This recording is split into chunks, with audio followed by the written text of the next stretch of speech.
अस्सलामु अलैकुम दोस्तों, मई 2011 को अमरीकी खुसूसी अफवाज के दस्ते ने सूबा खैबर पख्तूनख्वा के शहर एबटाबाद में दुनिया के सबसे मतलूब शख्स उसामा बिन लादेन और उनके करीबी साथी अबू अहमद बिन कुवैती और दीगर 3 अफराद के खिलाफ रात गए कार्रवाई की। इस वक्त वहाँ करीब ही रहने वाले जैन बाबा अपने घर के बरामदे में सो रहे थे। 90 साल के जैन बाबा एबटाबाद के इलाके बिलाल टाउन में पिछले 60 सालों से रिहाइश पजीर हैं और जैन बाबा के नाम से ही मशहूर हैं। उसामा बिन लादेन के मकान के सबसे करीब रहने वाले जैन बाबा का घर उसामा बिन लादेन के कंपाउंड के सामने वाक़ है। जैन बाबा ने बताया है कि उनकी याददाश्त कमज़ोर हो चुकी है और कुव्वत सवाद भी अच्छी नहीं है, लेकिन इसके बावजूद उन्हें उसामा बिन लादेन का वाक़या अच्छी तरह याद है। जैन बाबा बताते हैं कि मैं उस रात मामूल के मुताबिक अपने घर के बरामदे में सो रहा था।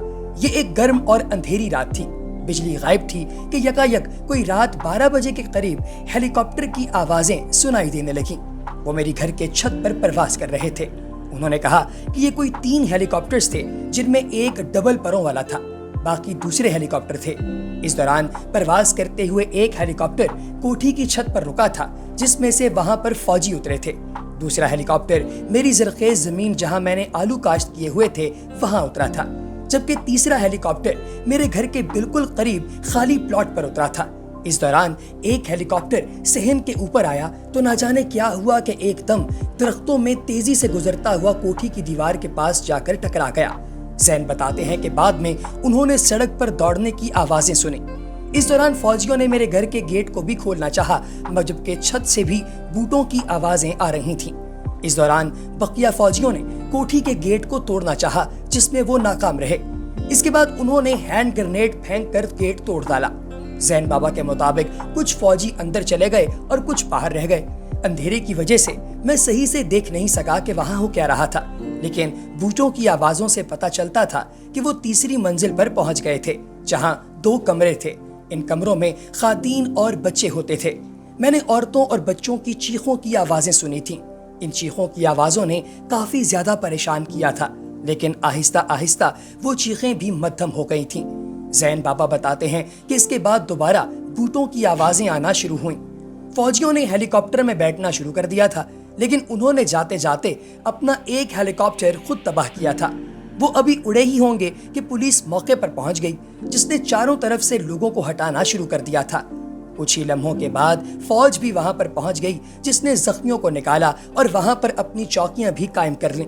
जैन बाबा का कहना है कि वो मकान जिसमें उसामा बिन लादेन मुकीम थे, उन्हीं के सामने तामीर हुआ था। बिलाल टाउन का इलाका उस वक्त कदरे वीरान था और जैन बाबा चौकीदारी के फराइज सर अंजाम देते थे। इस कंपाउंड समेत सब घर उनके सामने ही बने थे। जैन बाबा ने बताया कि इस कंपाउंड में 2 चचाजाद भाई रहा करते थे। इस हमले में वो भी हलाक हो गए थे। बड़ा भाई अरशद खान, जिसको वो बड़ा खान कहा करते थे, और दूसरा तारिक हसन खान, जिसको वो छोटा खान कहा करते थे। दोनों से ही उनके बहुत करीबी ताल्लुकात थे। 8 साल के बाद बिलाल टाउन का नक्शा काफी हद तक बदल गया है। इस इलाके में अब मुश्किल से ही एक रिहायशी प्लॉट नजर आता है। जो घर पहले तामीर हो रहे थे, अब वो आबाद हो चुके हैं। उसामा बिन लादेन के घर के करीब भी मकान तामीर हो चुके हैं और जैन बाबा बड़े खान और छोटे खान के बारे में बताते हैं कि इनके कोई 8 बच्चे थे। दोनों की बीवियां और एक बहन थी। इनके बच्चे कभी बाहर नहीं आया करते थे और वो बच्चे इस बात की जिद भी नहीं करते थे। बड़े खान और छोटे खान ही घर से बाहर निकलते थे। उनके पास एक पुरानी जीप थी और कार थी। वही बाहर लोगों से मेल मिलाप किया करते थे। वो कभी किसी के घर नहीं गए थे और ना उनके घर किसी को आते देखा। जैन बाबा बताते हैं कि कंपाउंड वाली जमीन अरशद खान ने 3 मुख्तलिफ मराहिल में खरीदी थी। कंपाउंड का मजमूई हुजम 6 कनाल 3 मरले था, जिसका ज्यादातर हिस्सा खाली था। जैन बाबा बताते हैं कि बड़े खान ने प्लॉट हासिल करने के बाद फिलफौर तामीराती काम का आगाज कर दिया।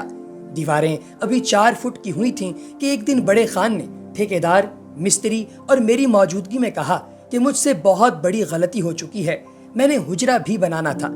जिसके बाद उन्होंने प्रॉपर्टी डीलर से मजीद जमीन हासिल की।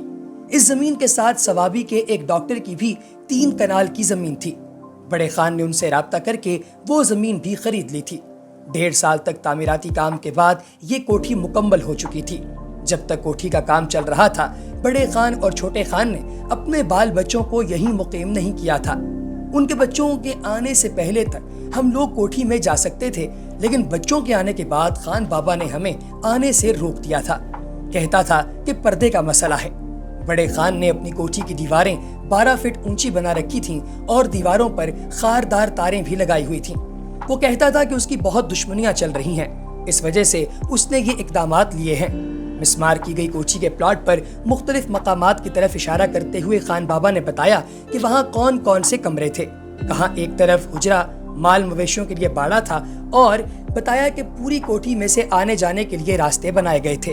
उन्होंने मजीद बताया कि बड़े खान और छोटे खान ने उम्दा नस्ल के दरख्त लगाए हुए थे, जिसकी हिफाजत भी वो खुद किया करते थे। ठेकेदार ने एक दफा कहा था कि खान घर में इतने ज्यादा नलके लगाने की क्या जरूरत है। बड़े खान ने जवाब दिया कि हम यहाँ सब्जियां उगाएंगे, दरख्त लगाएंगे और मवेशियों को पालेंगे, जिनको सहूलत के साथ पानी फराहम किया जाएगा। ठेकेदार ये बात सुनकर खामोश हो गया था। जैन बाबा ने बताया कि ठेकेदार ने कोठी का काम बहुत आसान तरीके से मुकम्मल किया था। इस कोठी को गिराने के लिए 2 बड़ी मशीनों का इस्तेमाल किया गया था और इस कोठी को बहुत मुश्किल से मिस्मार किया गया। ठेकेदार ने बहुत मुश्किल से इसका मलबा इकट्ठा किया। वो फिर भी कुछ मलबा छोड़कर चला गया था। बाद में लोगों ने खुद वहां मौजूद ईंटें और कीमती पौधे उखाड़ दिए। जैन बाबा ने हंसते हुए बताया कि मैं एक रोज एक लड़का आया और मुझे कहने लगा कि मैं कुल्हाड़ी लेकर आता हूँ और सब दरख्त उखाड़ कर ले जाता हूँ। मैंने कहा मुझे कोई एतराज नहीं, लेकिन मुझे जर्नैल साहब ने कहा था कि अगर कोई ये दरख्त काटे तो उसका नाम और पता मुझे देना, बाकी मैं खुद देख लूंगा। ये सुनते ही नौजवान तेजी से वापस वो अपने घर की तरफ भाग गया। जैन बाबा ने बताया कि मई 2011 के वाक़े के बाद कुछ दिनों के लिए हम भी अपने घरों में महसूर होकर रह गए थे, लेकिन आहिस्ता आहिस्ता सब कुछ मामूल पर आ गया। एक रोज सिक्योरिटी के लोग हमारे घर आए। उन्होंने बोला कि हमारे अफसर आ रहे हैं, आपने उनको चाय भी पिलानी है और कुर्सियां भी मुहैया करनी है। वो कुर्सियां कहाँ गईं, ये भी आज तक पता नहीं चल सका। जैन बाबा ने बताया कि उनको इस वाक़े से कम 1.5 लाख रुपए का नुकसान हो चुका है। कुछ वक्त के बाद कोई ना कोई तफ्तीश के लिए आ जाता था और मुसलसल तंग किया करता था। पहले साल तो मीडिया वालों पे पाबंदी थी, लेकिन जब चौकियां खत्म हुई तो दुनिया के हर कोने से मीडिया वालों ने आकर सवालात करने शुरू कर दिए। पहले तो वो सबके सवालों के जवाब देते थे, लेकिन आहिस्ता आहिस्ता वो एक ही तरह के सवालात से परेशान हो गए थे। सुबह शाम एक ही सवाल और एक ही जवाब से वो अब बहुत तंग आ चुके थे। उसने मीडिया से हर किस्म का बायकॉट कर दिया था, किसी सवाल का कोई जवाब नहीं देता था, बिल्कुल खामोशी इख्तियार कर ली थी। काफी देर गुफ्तगू करने के बाद जैन बाबा थक गए थे। उनकी उम्र तकरीबन 92 साल के करीब हो चुकी थी। अपने घर की तरफ रवाना हो गए थे, मगर जाते जाते वो ये कहना नहीं भूले कि अब वो रात दोबारा आने वाली है। लेकिन आखिर इस बात का क्या मतलब था, इस बारे में कोई नहीं जानता। प्यारे दोस्तों, अगली वीडियो तक